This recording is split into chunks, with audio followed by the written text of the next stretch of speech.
Hello, my name is Scott Britz Cunningham. I'm a nuclear medicine doctor and the author of Interface, a novel that rests a tale of suspense and even terror from our current obsessions with social media and from the changes that communication technology is forcing upon society and human nature itself. Right now, I'd like to pass on a bit of my own experience to younger writers who are just getting started.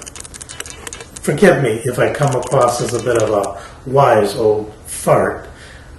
My advice is free, and it's worth every cent of it. But if I can help even one aspiring young novelist to find his way into print, then my labors will not have been in vain. If you want to be a writer, write. Don't daydream about writing or getting published. Don't confuse talking about writing with other would-be writers with the act of writing itself. When I was starting out, I got a good piece of advice from the incomparable Ray Bradbury. Just do it, he said. Meaning, don't procrastinate. Don't listen to naysayers, of whom there will be many. Don't put off your project until the spring, or until you've moved to Tahiti, or you've won that prestigious literary fellowship. Anytime you find yourself thinking about writing, stop immediately and just begin to write. It doesn't take any special equipment after all. Just a pencil and paper will do. Or for those of you on the go, a crayon and a paper napkin will suffice. Writing a full-length novel can seem like an endless and intimidating task. You've got hundreds of pages to come up with, rewrites for every one of them. All of it is lonely and exhausting work. And even after you reach the end, you sometimes are left with a feeling that you really haven't finished at all. So it's easy to give up before you even start. But the good news is you have time. Tolstoy didn't write War and Peace overnight. It took years. And at what point in his career did he become a writer? A real, honest-to-goodness writer? Well, with the very first draft of Chapter 1, page 1. That was when he became a writer. If you begin your own work today and work on it consistently and never give up, then you will finish your book. It's a certainty. How long will that take? Well, that is up to you. Could it be 50 years? Could you be 70 years old by the time you find yourself in print? Okay. You're going to be 70 years old someday anyway. Wouldn't it be better to be 70 years old and have your book come out than to be 70 years old and have nothing at all?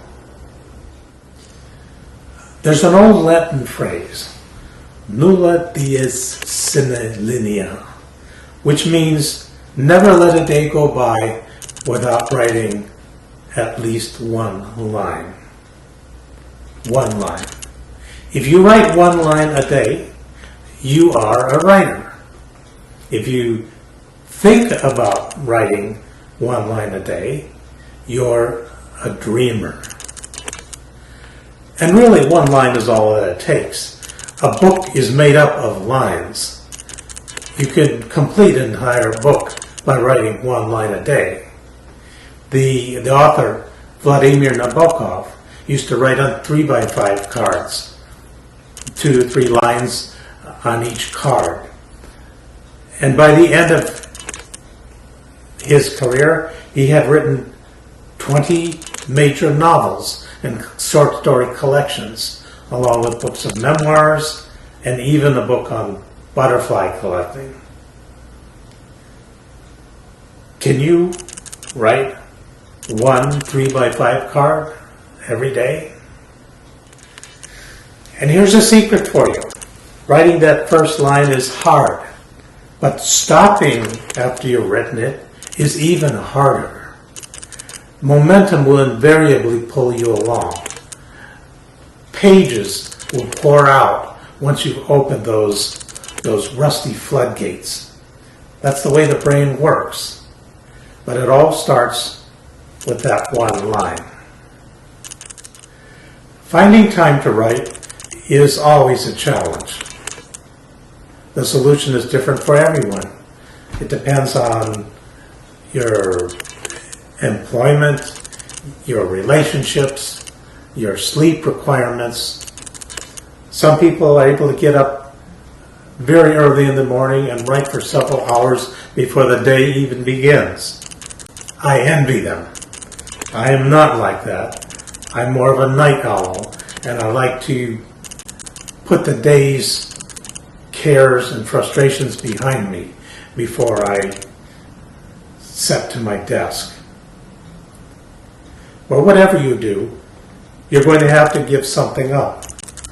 Resolutely, remorselessly. The average person today watches 4 to 5 hours of television, or equal amount of time fooling around on the internet. And what has he got to show for that? Imagine all the writing you could do with those 4 or 5 hours every day. You need to look upon time wasters like that as your enemy. They are what stand between you and finishing your great book. Of course, everyone has to make a living. Most writers before you had to do so. So don't grumble. Least of all, don't just sit there waiting for some magical life of leisure to come your way. Your day job is a pathway, not an obstacle. It gives you experience of life. It gives you a practical perspective. It forces you to use your time conscientiously. Many famous writers did their best work when they were struggling to make a start. Once they achieved success, some of them lost their initial sense of urgency, and with it had trouble finding what to say. So it's better to stay hungry. Sharpen your mind and your will on the grindstone of adversity. In any case, the world doesn't owe you anything. So pay your dues like everyone else.